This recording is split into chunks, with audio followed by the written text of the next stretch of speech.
If you are a man and you have a family, you ought to protect their future.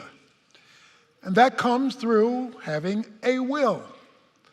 A will is a legal document that says that what you have accumulated in your life, this is how you want it passed on to those that you leave behind. To not have a will is to say, I want somebody else to determine where what I have been able to accumulate, the assets of my existence, I want somebody else to determine where they go, how they are distributed, and where they wind up. But a responsible man wants to be ahead of that and make the determination of where their assets are to go. You see, to create a will is saying you are future-minded. You won't always be here. So you're going to be thinking about tomorrow, today, in your financial or asset planning. Unfortunately, what many do not understand is that there are not only wills of physical assets, there are wills of spiritual assets. What you pass on generationally that has spiritual value attached to it. And unfortunately, many men who don't even bother to pass on physical assets refuse to pass on spiritual assets, one or both, because they're not future-minded. And as a result of not being future-minded, there is chaos in the future because there was not clarity set forth in the present. The Bible has a lot to say about legacy, about what is passed on to the next generation and beyond. In fact, Proverbs chapter 13, verse 22 says, a good man leaves an inheritance to his children's children. Translation, a bad man leaves no inheritance to his children's children. So if there is no future planning, you cannot be dubbed a good man. Because a good man is not only thinking about what's happening with him today, but what will happen on a 3-generational level. He's concerned about today, he's concerned about his children, and then he's concerned about his children's children, his grandchildren. So a man who's not 3-generationally minded, God says is not a good man, because he's not thinking long term. He may only be thinking about today as though tomorrow will never come.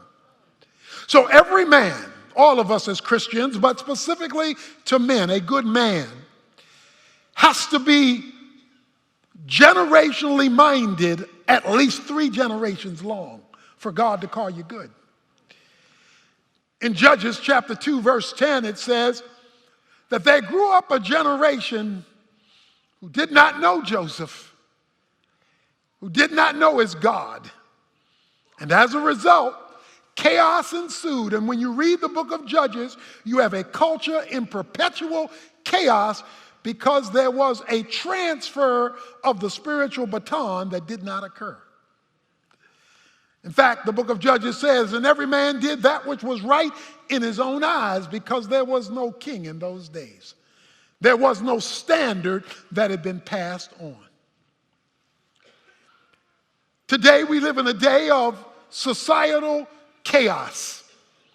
And that chaos can be rooted back to men who refuse to build a spiritual legacy.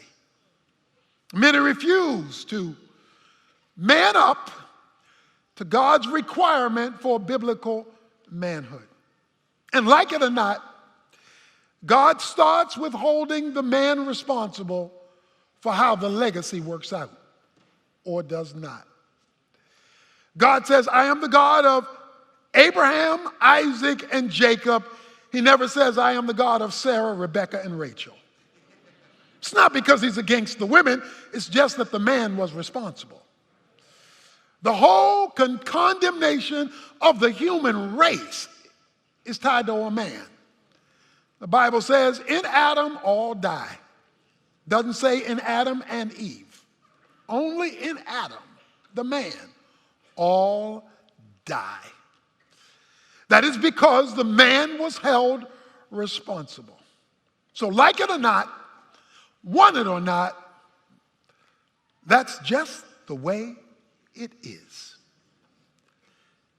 And so we're introduced in this passage of Scripture to a man named Asher. Asher. Let me tell you a little bit about Asher.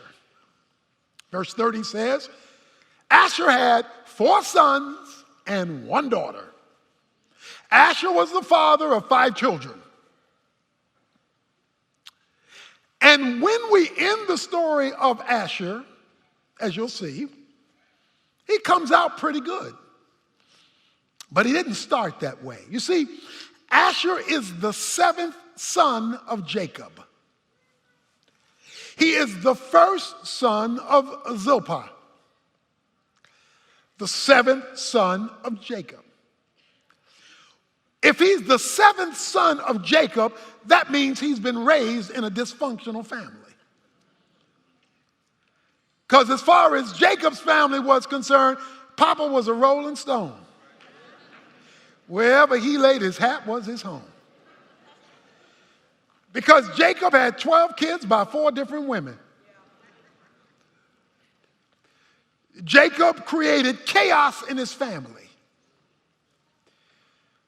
Asher, the 7th son of Jacob, participated with his brothers in putting Joseph into the pit. So he was part of the conniving group of siblings that wanted to ruin their brother's life.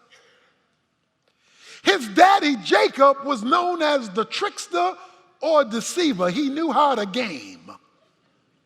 And so he played games all of his life, and that rolled over to his children. So Jacob, the patriarch, created havoc in his family due to his deception. It rubbed off on his boys. His boys destroyed or tried to destroy one of their brothers. He wasn't raised in a good, healthy home environment. It wasn't the kind of environment that would have been inducive to an orderly family structure. There are men here, and since he had a daughter, there are women here who have been raised in dysfunctional families. Well, before you ever get to 1 Chronicles chapter 7, that's Asher. That's his history and his background. It's not a pretty one. It's not to be one to be proud of, but somewhere along the line, there was a transformation that occurred in the life of Asher. Because when we read about him here in 1 Corinthians chapter 7, we're going to give you some good news. So the good news that I want to give all of us here today, especially the men, but the principle applies to all of us, is that your past doesn't have to determine your future. That no matter how messed up your yesterday was, does not have to control what your tomorrow will be like. That you have an option to change your legacy. And that the legacy bequeathed to you does not have to be the legacy you dispense to others. Whether it is your immediate family, whether it's your siblings, or those who come under your influence. Such is the case with the change and transformation that took place in the life of Asher. Well, let's go to verse 40, because we'll see 4 things of Asher's impact and his legacy that ought to be true of every man and every head of household who is here. All these, verse 40 says, were the sons of Asher, heads of the fathers' houses. Heads of the fathers' houses. His 4 boys became heads of houses. They became leaders in their family. Head of a house is a leader of a home. Whatever Asher did when he got right, so influenced his 4 boys that they were able to take up responsible reins in their own families. It says that his sons became heads of households, that is, leaders within their home, that is, they were willing to own the responsibility for the family. The government's not supposed to raise your children. The neighborhood is not supposed to raise your children. The father in the Bible raises the children, Ephesians 6:4. Fathers raise your children. The man has to own it. He raised his sons to be leaders, to be responsible. As one woman said to her husband, if you're not going to wear the pants, then go to my closet and pick out a pair of mine.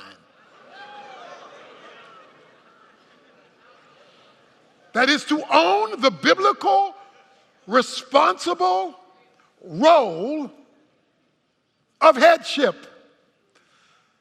You say, I haven't seen it. I don't know what it looks like. Then like anything you need to know about, you learn it. But what you don't do is ignore it. Because every man has been called, if he has a family, to operate as head, the responsible person in it. Now, that does not mean you're the most gifted. Your wife may have greater leadership skills than you. She may have better organizational skills than you. But that has nothing to do with headship. Headship is not the most skilled person. It's where the buck stops. It's the responsible person. So God has given you the office. While you hold the office, you learn the gifts of those for whom you're responsible, and you maximize those gifts so that your office looks good. Headship is responsibility. Headship also involves direction. It involves direction. Whether it's a president or the head of a company or the head of a church or whatever, headship means you are casting a direction so that people know which way we're going. If you're lost and you got folk following you, they're going to be loster. Since they don't know where you're going, they're either going to follow you nowhere or decide they don't want to go nowhere. They'd rather go somewhere, so they create their own vision. To be a head means that I want to be in close proximity with God so that God can speak to me by his Holy Spirit and give me direction so that those following me will have a place to go. So if God can't give the man clarity, then those following him, Joshua says in Joshua 24:15, as for me and my house, we will serve the Lord. I'm going to set the spiritual, which is the most important, the foundational, the biblical direction. And what that means is that you're not following the crowd. So you're picking up your cues from him. So Asher recovered in some way, and he raised his sons to be heads of households with fire and vision. If you're going to be the head, you just can't see the acorn. You got to look at the oak. You got to see bigger than what is, yeah? Things are not looking good, but me and God got to get together, and we got to find out how he wants us to fix this, correct this, straighten this, reorient this. Why?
Because you just said you the man. You say you the man. Well, if you the man, you got to man up in a responsible biblical way. The second thing we find out about Asher's sons is he calls them choice men. Choice men. That means cream of the crop. Choice men. They weren't run-of-the-mill guys. Somehow in his turnaround, he said, my boys are not going to be like everybody else's sons. My boys are not going to just run with the crowd. I'm going to raise up some excellent choice, cream of the crop boys with one daughter. I'm going to raise them up to be the men that God has created them to be. I'm not going to let them settle. I'm not going to let the boys settle. They're not going to be just like everybody else. They're not going to come in here talking about what my friends say if their friends are wrong. I'm not going to let them hang out with anybody because they're going to be excellent, which means I'm going to give them a standard to shoot for. I ain't going to let social media, I'm not going to let Twitter, I'm not going to let Instagram, I'm not going to let Facebook set my kid's standard. I'm going to raise some choice boys up in here, up in here. There's going to be a divine standard that I give them, that I want to model before them, that I want to teach them, that I want to expose them to. He says his boys became choice boys. High character, high integrity, high standards. The third thing it says about Asher's sons, he speaks in particularly of, he says they were mighty men in verse 40. Mighty men. They were raised to be warriors. Mighty men. Not mediocre men. These are some mighty dudes. They were raised to be warriors. See, you have to understand, we're in spiritual warfare here. We're in a war. You now have to fight for your kids. Well, right now, you and I live in a post-Christian era. It's called postmodernism, where the absolute standards of right and wrong no longer apply. So people are making up their own rules as they go along of what's right and wrong. So you better not just send them out to play with anybody. You do have to watch what they're being taught in school. And so he raised warriors. You've got to go to war. You've got to fight. He says he raised warriors, men who would fight, who would battle for his kids, his family, and who would be willing to take the hit. Fight for your kids. Fight for the future. Wage spiritual warfare. You take them before the throne of grace. You take them, you have devotions with them. You pray over them. Go to war. Because the devil is going to war for them. He says he raised his sons to be warriors, to fight for that which was right. And then he says, fourthly, he raised them to be mentors, because he says, heads of the princesses. He raised them to be mentors. You see, a prince is a king in waiting. He says they were heads of princesses. They were raising future kings. He says they were mentored. They were raised as princesses, that is, positioned for future kingship. And so the question is, what level of mentoring are we giving our kids? And remember, to the third generation, our grandkids. Many a young man has been spiritually castrated because he's not been given a sense of his royal standing in the family and, most importantly, with the Lord. They've been duped and ripped because there's no godly male figure who loves God, who loves them, who gives them a biblical worldview, and who spiritually imparts to them so that they take all of God into all of life, into all of their world. But the good news is that God can change your yesterday, no matter how messed up it is, and give you a different tomorrow. I know your daddy wasn't there, or he was a bad daddy that was there. I know you've had bad experiences and you've had sins and rebellion. I know all that, but then all you are is just give yourself a name. Call yourself Asher, because you got some dysfunction in your history. But the good news is he shows up in chapter 7 of 1 Chronicles, a brand new man. So your yesterday doesn't have to control your tomorrow. Because look at how this thing closes. It says at the end of verse 40, and the number of them enrolled by genealogy for service in war was 26,000 men. Oh, wait a minute now. We started off with one man, 4 sons, and 1 daughter. But by the time this man got through, he got 26,000 in his legacy that are ready to go to war. See, you just can't be thinking about you. You got to be thinking about the generations behind you, and you got to build yourself an army of men and women. That meant women were in it because more boys were being born, and so you got to build yourself an army. The problem is Satan has been building his army while God's army has been shrinking. So we got to build an army, 26,000 men. You got to have a bunch of folk who take a stand with God and with one another. So what God is looking for are men who want to recover, men who want to get back the dignity that God created you with, who want to fulfill the role that God has given you. In Super Bowl 43, when Santonio Holmes caught the pass that won the Super Bowl, don't forget, 1 minute earlier, he had dropped the ball. Ben Roethlisberger threw him the ball and he dropped it. But then Ben Roethlisberger called him back and said, I'm going to throw it to you again, and this time don't drop it. So if you've dropped it yesterday, you got kids you don't live with, kids you sired that you don't talk to, grandkids that you don't know. Okay, you dropped the ball, but God's ready to throw you another pass. And now you got to be willing to catch the ball and move from here. You say, but I wonder whether it's too late. Well, no, it can't be too late, because in Hebrews chapter 11, verse 21, it says that Jacob, even with his grandchildren, recovered because he blessed his grandchildren while he leaned on his staff just before he died.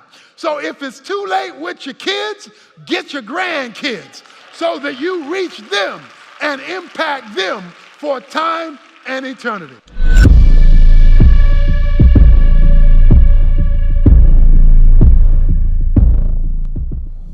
God is a generational God. He regularly speaks about one generation to another. He talks about, I am the God of Abraham, Isaac, and Jacob. He talks about a good man leaves an inheritance to his children's children. God is a generational God, so men must think and function generationally. It's not just about your life, nor is it just about your children. It also includes your grandchildren.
When we do not think about cross-generational impact, we're not thinking about legacy. And if we're not thinking about legacy, that means we don't care about the future. We must make our decisions now in light of the generations to come. When we do that, not only do we give ourselves purpose and dignity and impact, we give our names longevity. Remember, legacy is more than a name.